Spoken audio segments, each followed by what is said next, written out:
How's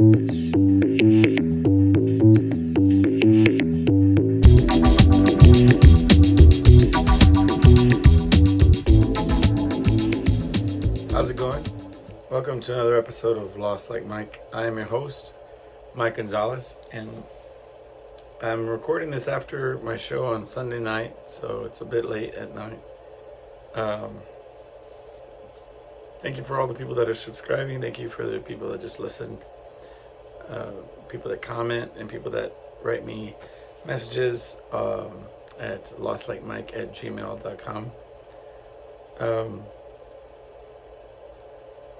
guess first things first, I appreciate all the well wishes for a positive outcome for my procedure.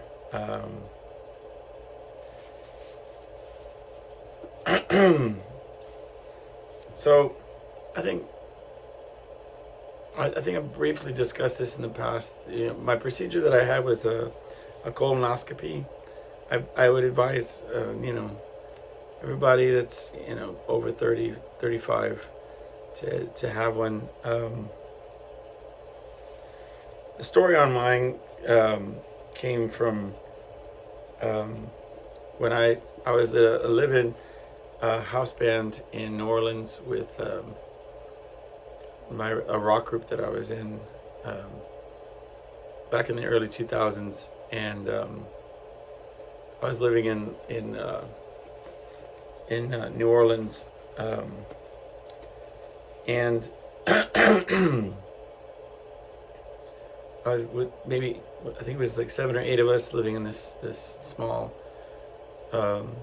hotel.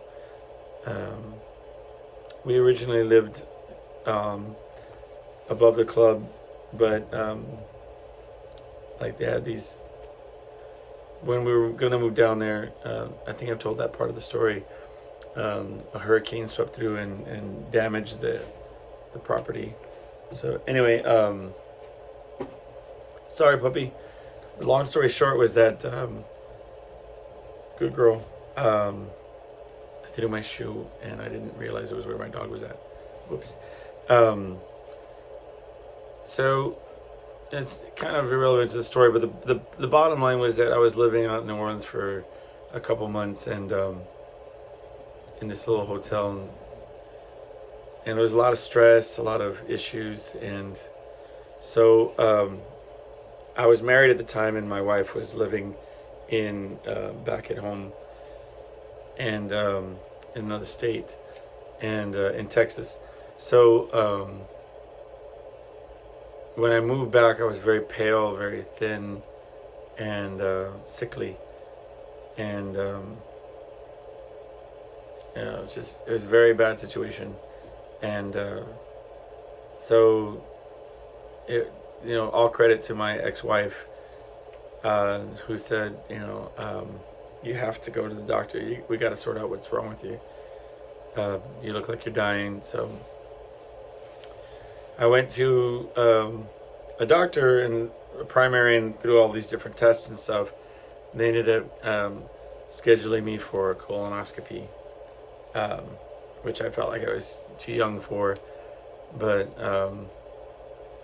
they were pretty adamant about doing it, and it was funny because they did a localized anesthesia, so basically I couldn't feel from my lower extremities, right?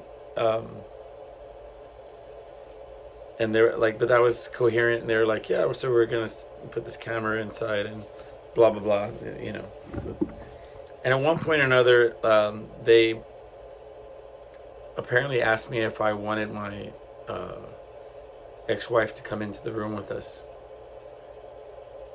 and so, bless her heart, she comes in, and I'm like looking over my shoulder, like, what are you doing? Why are you in this room? Like, get out. That's like, it was very bad.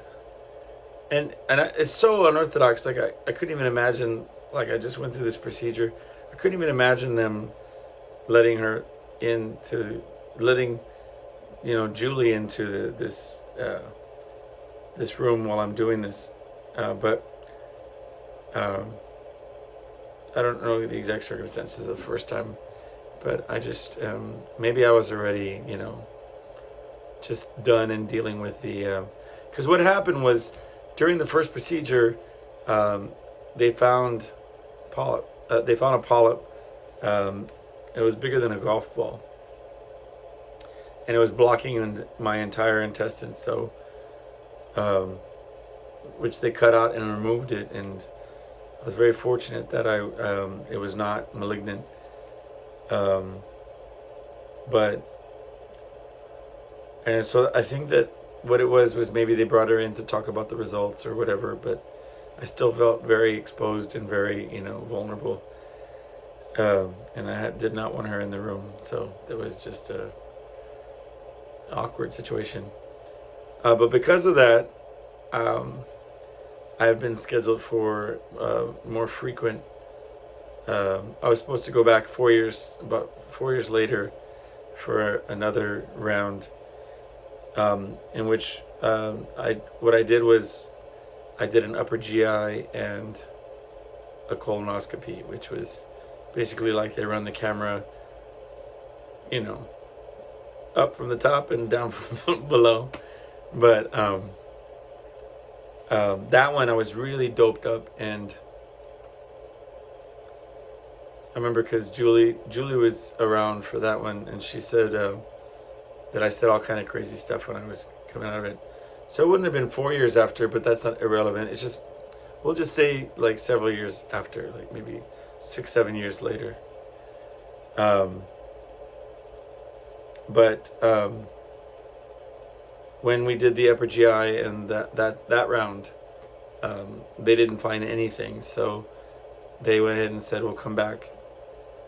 You could do it like on a normal adult schedule." So that's why I was overdue for screening.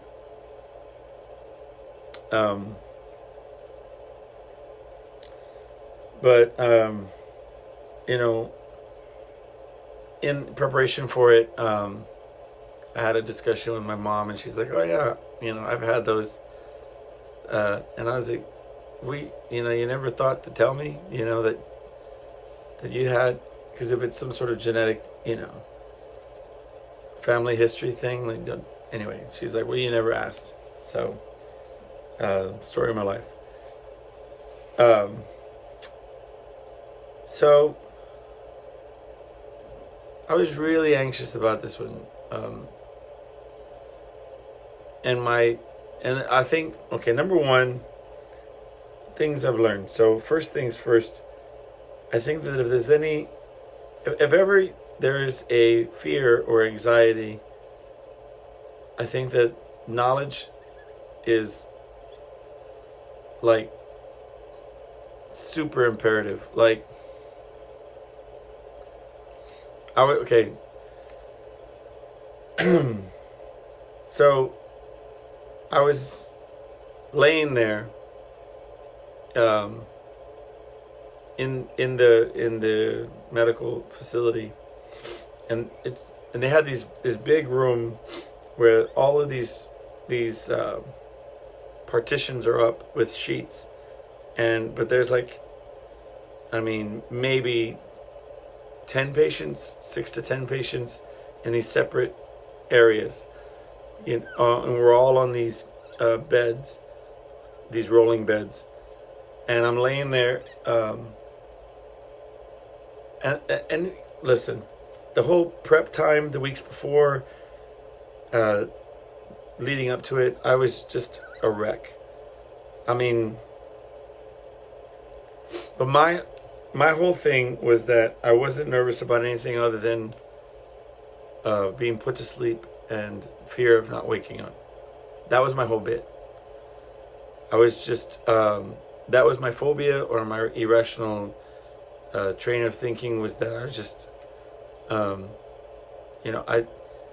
everything that I would do echoed that sentiment. So like, I was, for example, talking to my mom, and in my mind, I'm like, I wanted to say something to the, something like, I love you, or, I wanted to say everything that I needed to say as if I wasn't going to wake up. And the same with my daughter. I wanted to say, get it all off my chest, but I didn't, you know what I mean? Because you're going to freak a little kid out, you know what I mean?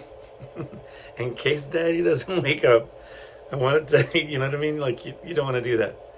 I didn't want to do that, so I just kind of like dealt with it. Anyway, but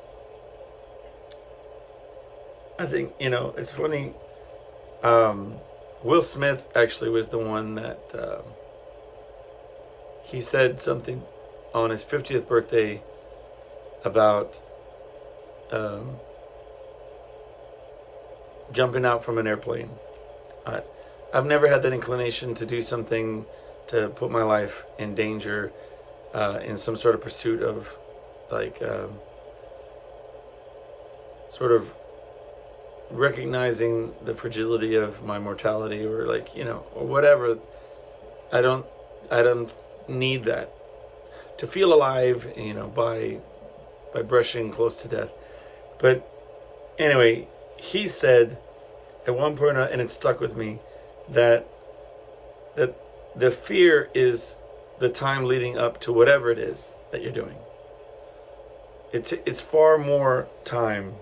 If you added up all the time that you're stressing out and you're anxious or you're worried of how it's going to go down or what's going to happen, and you add it all up, it's far greater than the actual amount of whatever event it is that you're worried about. And it stuck with me. I've applied it to, like, waiting in line to get on a water ride, and I was tripping balls, just freaking out, just scared out of my mind.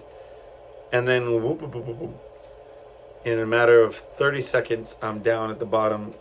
It took me 45 minutes or however long to get up the stairs in line to get to the ride, and then in 30 seconds it was done. It was scary. 30 seconds freaked me out, but there it was. It was done. But so one would think that you could apply that to all things, but there I was laying on this medical bed, and I'm thinking, I'm tripping, right? I'm just freaking out. And I'm having these different flashes because I'm looking up at the light, and I have this thing where I stare at a light and I start flashing to different times in my life where I'm in similar situations, like in a dentist chair, or trying to wind down at the end of the day, or if I'm contemplating something, if I'm looking up at the sky, whatever it is. It's a silly thing that I do, but I'm laying there in this hospital bed, and I'm staring up at a light, and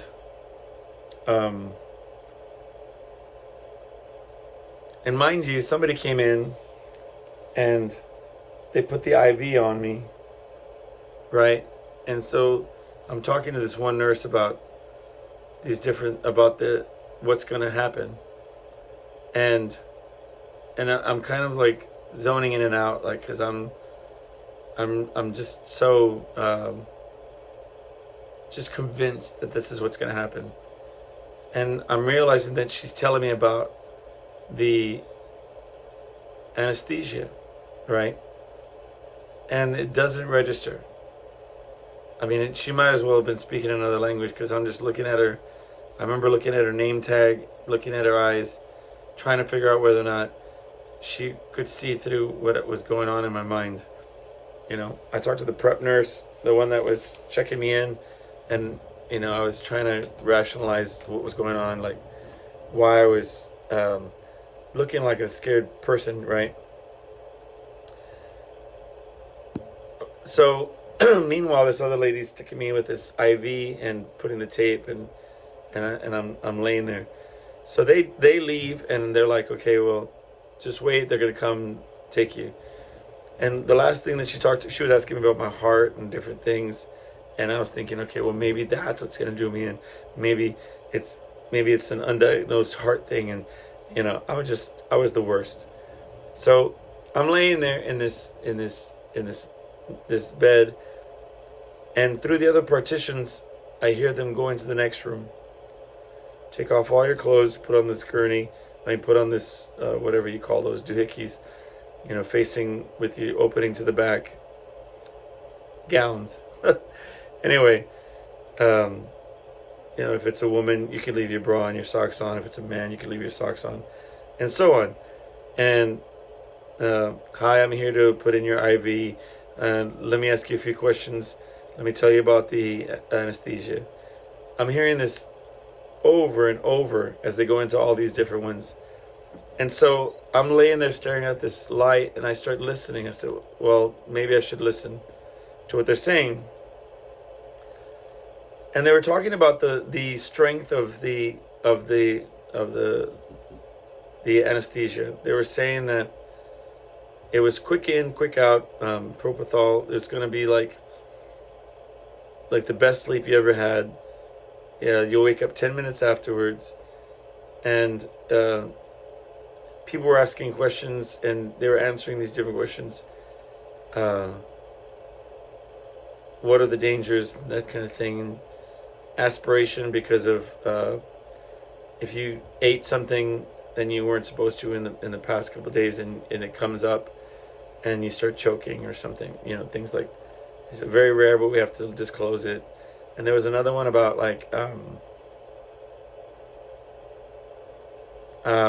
see, as many times as I heard it, there was two main things they were talking about, but it was not like, they were like, in full disclosure, we have to say this, but it's like so rare that, Oh, the other one was that you have the ability to wake up in the middle of the procedure, at which point the person that it's administering the anesthesia will just give you a little bit more juice, and you'll knock back out. You'll wake up at the end, and it doesn't mean anything's wrong, but, full disclosure, we have to tell you. And so even a guy across from me was like, I'm really scared of the IV and putting the needle in the arm. And I'm thinking, wow, what a lesson to learn. Because his irrational fear is of the needles and getting the IV. I did that with no problem at all. Like, I didn't give I couldn't care less. I was like, you want to stick another one? You want to put, I was like, I had no problem with that. And on a side note, my daughter kind of broke my heart a little bit that morning. She was trying to make me feel better about the procedure, and she was telling me how it's far easier to get an IV put in. Well, she said the poke instead of the shot was what she was trying to explain when they hooked up the IV to her, that it's way easier than when they get a shot, because shots, I guess she's thinking about flu shots or whatever. She's like, they hurt a lot more, but when they poke you for the thing with it's not bad. And I'm thinking to myself, I haven't had a surgery, or I haven't had any kind of being put under or anything for 10 years. And my daughter's had it so many times that it's she can make comparisons, you know what I mean? And so I was like, I'm about to shut the hell up, and I'm just going to do my thing, and I'm not going to, I'm not going to be a little scaredy cat about it. I'm going to deal with this. But you can't really control irrational fears. They wouldn't be irrational fears if you were able to rationalize and be cool about it. So whatever, I'm not going to judge myself. But anyway,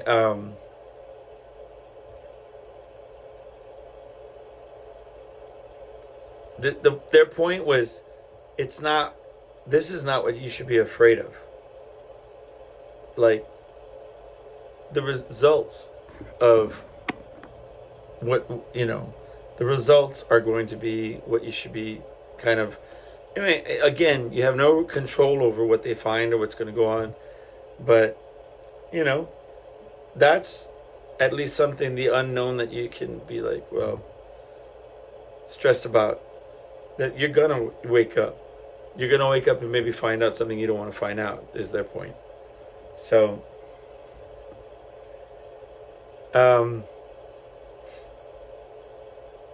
the worst part of the whole thing was the prep. But when I did mine the first time, that guy wanted like enemas, and like he wanted like nothing in the universe. Like he wanted to be like, it was very, very like invasive. Like I felt like I had to do a ton more. And listen, if this might not be the episode for you, if it's too much information, but I just want to take away any stigmas about getting a colonoscopy, because I think it's very important to be screened and to catch these things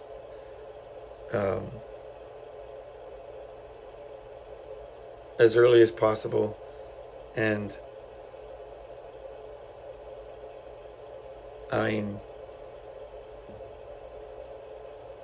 and I want to just take away the idea of it being sort of anything that you would even have to worry about in terms of like the actual procedure itself. It was a very quick and painless. Like you almost don't even believe that it happened. You know what I mean? Like, we'll get into that in a second, but the prep, you know what happened. I'm here to tell you, because I mean, but it's, you know, basically you're taking this one. We just tasted horrible, you know. It's just you're flushing your system out so they can get a clear shot with the cameras or whatever. Prepping for the photo shoot. But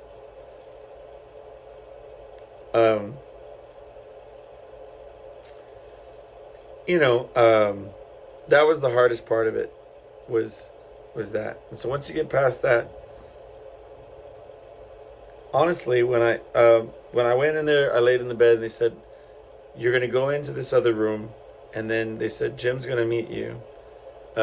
Jim's in charge of administering the anesthesia, the propofol, whatever. And I hope I'm saying that right. I'm not going to research it. It's propofol. It's like just look it up. It's very like it's like you just taking a nap. But when I went in there, they rolled me in there, and I'm like, oh boy, here we go. And they put me into the room, and then I hear, look out weekend, da da da. That song from the '80s, you know, I tried to show it to my wife, and she had no idea what the song was. But if you go back, you know what's up. And I don't own the rights to the song. I can't play it. But it was like, you know, it took me back to like Cruising Military Drive, or like there used to be a little club. I never went, but the kids would go to it, the dance club in the town, you know, in San Antonio where I grew up, called anyway, it doesn't matter. Bottom line was, it's one of those songs, you know, it's like the dance song, look out weekend, cause here we come, or whatever. I don't even know. But I remember when rolling into the room, I'm thinking, what the fuck, what's going on here, man? Like, is this MASH? Why music? What's happening? And Jim was standing there, and Jim's like, how you doing? Whatever. You ready to do this thing? And it's, you know, you're sitting there with a gown, with your butt sticking out. You know, you're covered with a sheet. But he's like, all right, I'm going to need you to turn on your side. I'm going to need you to kick your leg out this way. Here we go. And I'm, look how we can. And I'm thinking, this is the weirdest event. And he's like, don't worry, we're not even starting. We're not doing anything, and I'm gonna put this oxygen thing. Next thing you know, something's in my nose, and I feel like this stream of oxygen going up into my brain. And this lady's kind of walking around, and then he's like, once the doctor gets here, then I'll get down on it. We'll start talking about it. We'll start figuring things out. All right, don't you worry about a thing, whatever. And I'm like, what's this? Just looking around and like taking it in. And then my doctor comes in. It's this lady. She said, "Hi, how you doing?" Whatever. And I'm like a deer in headlights. Like, what's happened? I don't know. I don't know how I'm doing. Good to see you though. Okay. And then she's like, "Get your leg out," whatever. She's trying to figure things out. And the next thing I know, Jim's face just drops in front of mine. This guy that I've never met in my life. But he was like, I don't even, just real great bedside manner. Like, I trusted him like right away. And he's right up in my face and he's like, "Okay, I'm going to start administering, and I want you to go to your happy place." And I'm like, and I'm hearing that dance music. And I'm like, what are you talking about? Like, no, any happy place that I'm going to is just, I can't. I'm just thinking of like a dance club, whatever. And he's like, before you know it, you're going to be awake and everything's going to be done. And you just have to trust me that I'm going to be here for you the whole time that you're under. And if you start waking up, I'll make sure that you go right back to bed and you'll wake up and it'll all be done.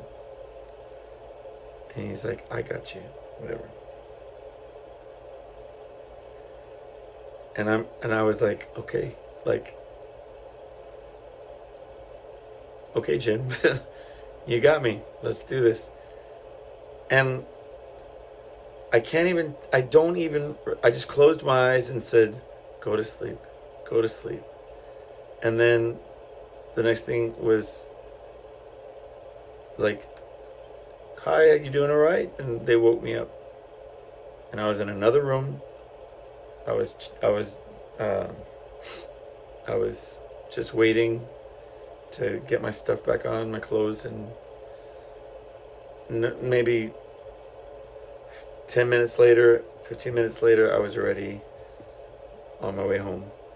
I wasn't even saying dumb stuff, like I wasn't even high or anything. I felt like they just, not even that I took a nap, but just I was just in another room. Like, it was just seconds later. Like, Jim was gone, the doctors were gone, everything was... My doctor came by and visited real quick.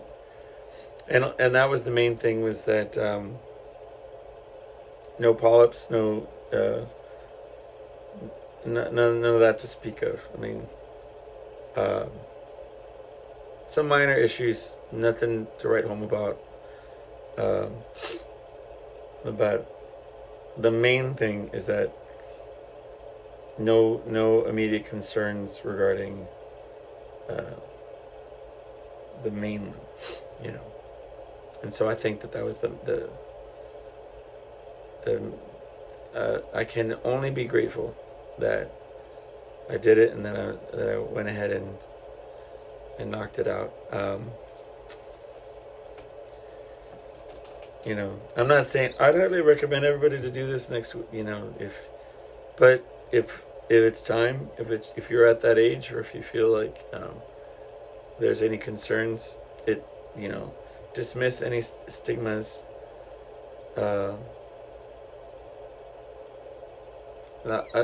Taking my own advice, the one that I'm having a hard time with is, I'm just being honest, is the prostate exam. Not because I'm like afraid to get the prostate exam, for any other reason, but because my doctor works at my work, so coworkers, everybody that I work with, all go to in the same building that I work at, and to that medical facility. And I'm not saying I'm not going to do it. I'm just saying that it's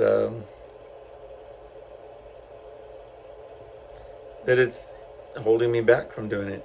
It's like getting past that mental hurdle of like Bob in accounting is also, you know, getting the hello and how are you from the same person that I'm getting. You know, I just it's just a mental thing. I got to get over it. But that's been the holdup. I was like, hey, while y'all got me under, can y'all just, you know, check me out? Like, and they're like, nope, it's not that kind of party. I was like, copy that. So I just have to do it on another day. I mean, I'm all about time management, you know what I mean? Multitasking. But anyway, that was my Wednesday. How was yours?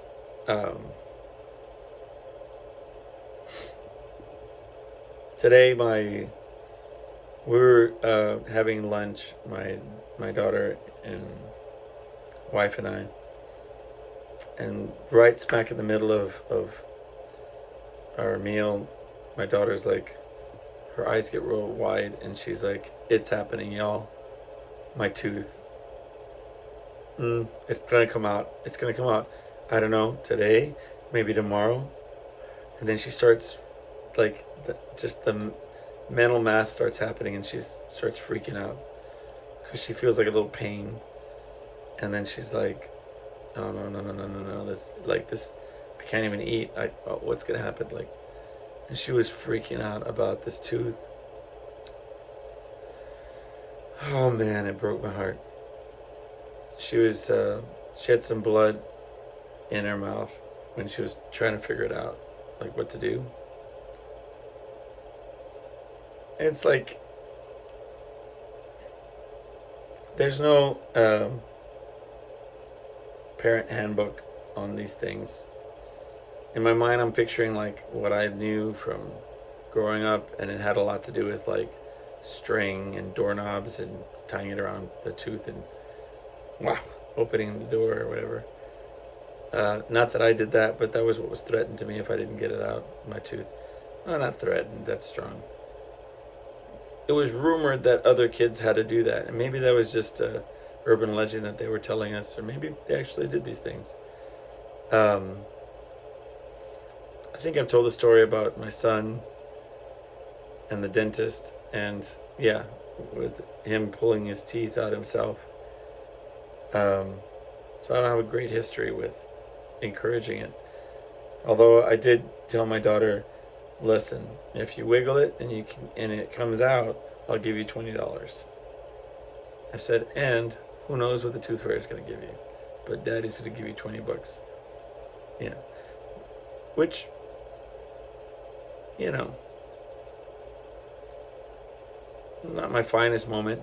I just wanted to kind of like let her know that there's a, you know, the carrot portion of it was there. I did let her know once you pop that sucker out, the pain's gonna be gone or whatever, because that's discomfort is often from the, you know, the jagged bottom of the tooth poking at your gums or whatnot.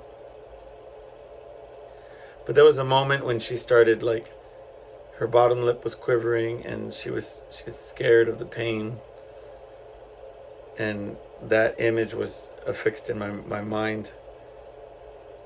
Haunted me throughout the whole show, my whole evening. I just kept picturing her and saying how she was scared of the pain and didn't want it to be. But so she was trying, like, we went to that restaurant because we owed her. It was because it was my birthday, then it was Julie's birthday, and it was let's eat here, let's eat there, and my daughter likes French fries and grilled cheese sandwiches and, you know, macaroni and cheese. She's got a very limited palate. So she wasn't about going to this restaurant or that restaurant. So we kind of put it off and said, listen, we're going to go and have a lunch when we'll go to that restaurant that you really want to go to. No problems. This was like a big deal for her. And the fact that she just sits down, she takes a few bites of her food, and then whoop-a-doo, her tooth starts coming out.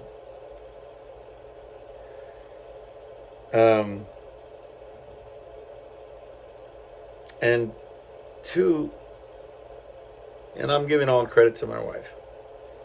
because, you know, she came up with the first one, which was hold on to your tooth and like start doing like a song, you know. Her song was wiggle, wiggle, wiggle, wiggle, wiggle. And I was like, oh, that's pretty clever, like to do that and like to make a song out of it. My whole thing was just like, you know, just a pragmatist. I was just like, you know, push it all to one side and then yank it the other way. You know what I mean? Like I'm not heartless. I was very, you know, empathetic, but I'm just saying, what are you going to do? Just, there's only one way to get it out, and that's pull it out. I don't know. It's going to suck for a minute, but then you'll be fine. But anyway, we got to the house, and Julie got these trolley worms, these gummy worms, and she put it on the tooth and just started wiggling it. And they did that. They played that game for a few minutes, and then all of a sudden the tooth was stuck on the trolley, the worm. And then I gave her $20, you know. But no, I don't like the word bucks. I have a friend that everything they I went shopping this weekend. I bought a shirt for $10, and then there was these shoes. They were like $15, and everything's bucks. I don't know what made me think of that, other than the fact that I just said $20. So I'm mad at myself right now. It is what it is. So, very proud of her, though. You know what I mean? She endures a lot, but just the fact that she dealt with it, and she rode the pain. She took it out.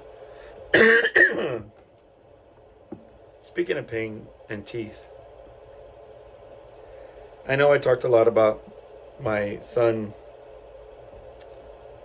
and how I told him to walk out of that dentist's office because of the troubles that I talked about on the previous episode, which, to recap very briefly, I just felt like there were some shady practices from this dentist's office.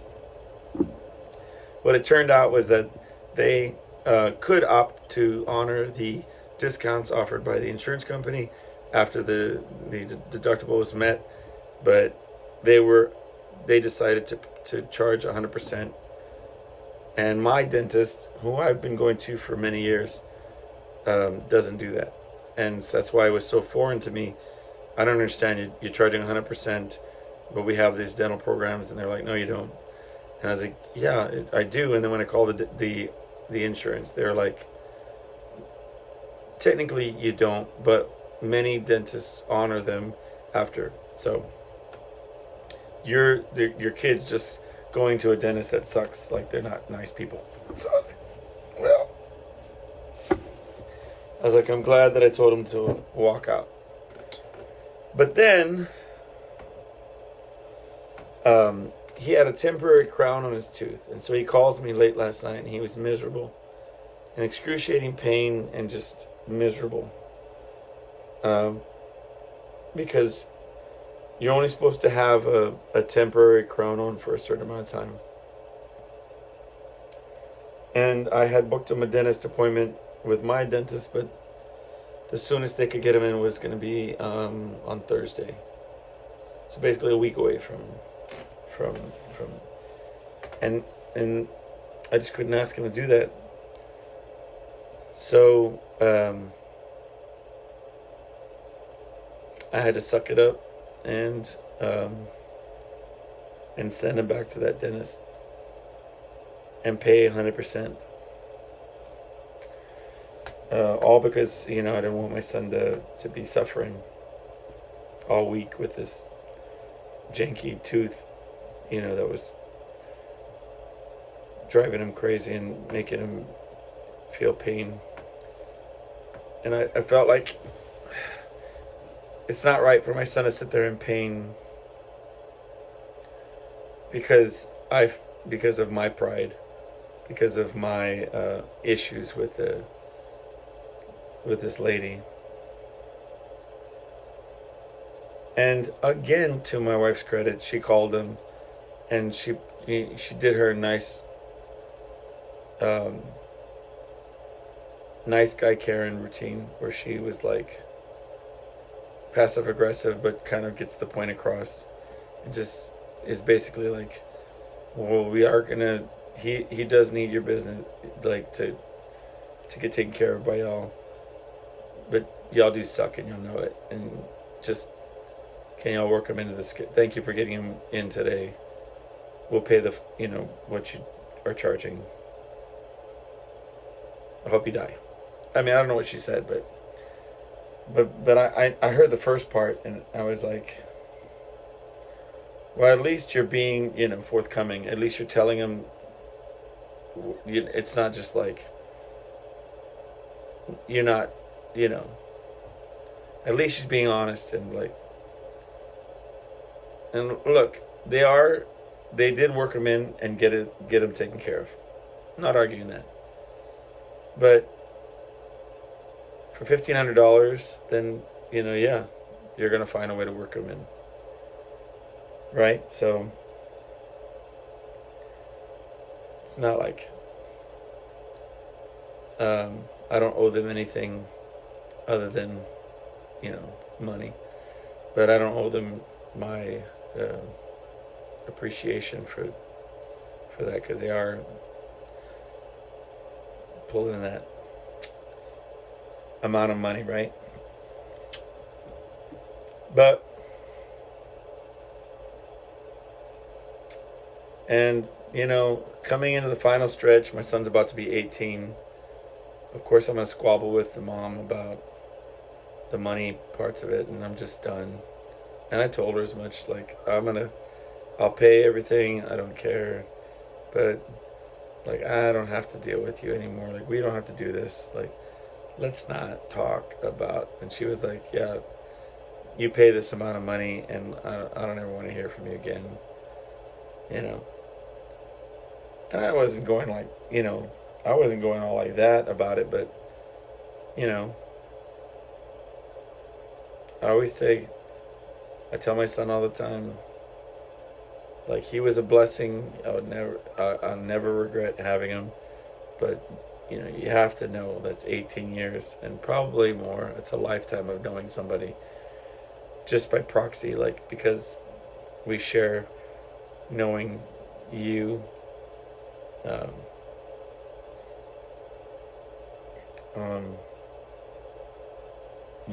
it's just one of those things. Woof. But yeah, so last thing I'll talk about is I just wanted to check in and visit with everybody before this week was over. And it tangents right into this perfectly, because I finally sold that guitar. Yay. And I gave away another guitar.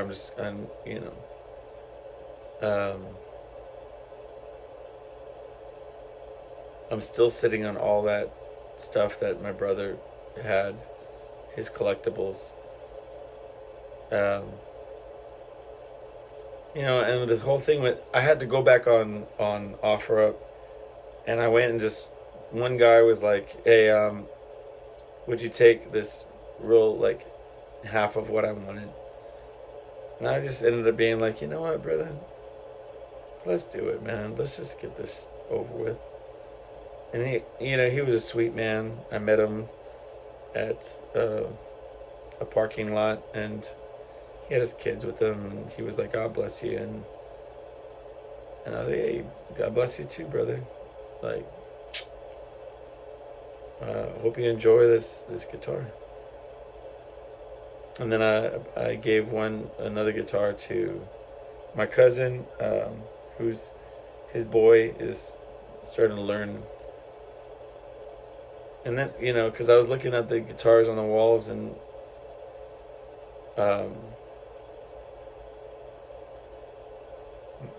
material things just all of a sudden stop meaning what do you think they mean?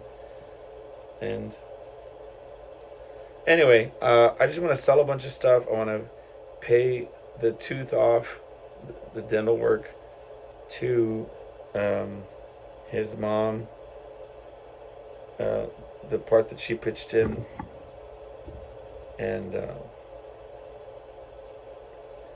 I was originally trying to pay off.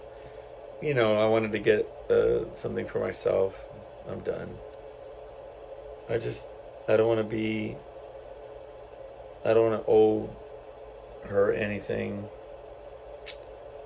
And even if it means I don't get to get stuff for a while, and even if it means I sell a bunch of my stuff, I don't even care.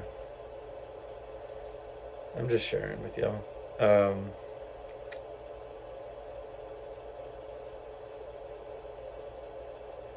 Well, thank y'all for hanging out with me this week. Thank you for all your concern about my procedure, and